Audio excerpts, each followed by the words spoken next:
There she was, standing at the suburban bus stop, waiting for the nice driver to take her into town where she could change to another bus and drive off towards the hills. She always dressed very smartly every second Thursday.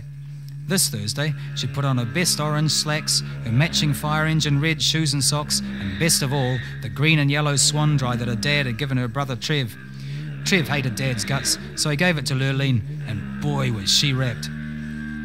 The old woman on the grass in front of her turned and asked, "Excuse me, young lady, but do you know how long this bus is going to be?" Lurlene swallowed, smiled and said, "Oh, not long now, lady. I'm going to get my injection." The old woman nodded and turned back, just in time to see the conveyance in question round the corner and wheeze to a stop. The trip into town was pretty uneventful, just the usual sad old pensioners being brash and happy, and a sprinkling of what she presumed were street kids and punks.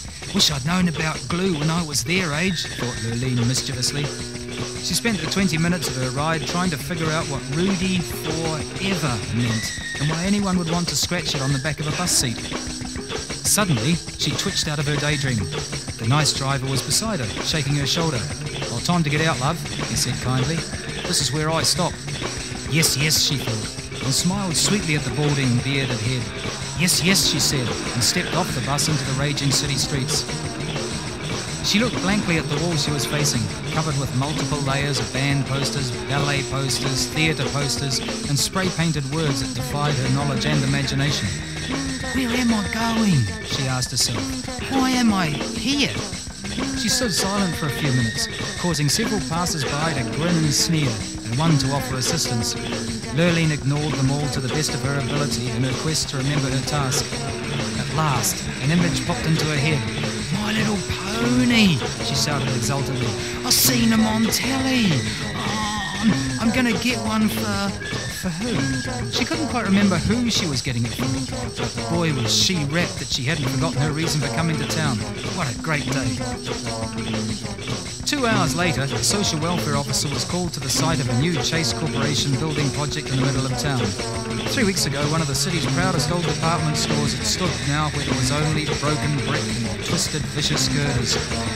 The old store had been famous for its toy department, and nearly every adult in the city could vividly remember sitting in its elfin grotto on Santa's knee, asking for the most expensive toy they could think of.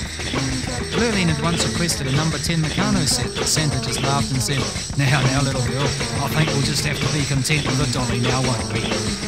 All she wanted now was a My Little Pony.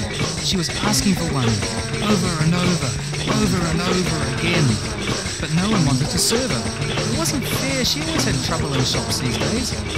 The social worker came up to her and gently tried to lead her away, but Lurlene writhed out of her grip. She was not leaving without her My Little Pony. Hours passed, days flew by, and no one could budge Lurlene. Slowly she became accepted, and the Chase Corporation people built their high-rise around her, leaving her a little room in the foundations that they fitted out like a nice tidy bedsit. The United Building Society donated her a new colour TV and a video, and people from all over the land sent her thousands of My Little Ponies. Then one day, years later, she suddenly remembered, "Oh heck, I forgot my injection." But by then, well, she figured she didn't really need it.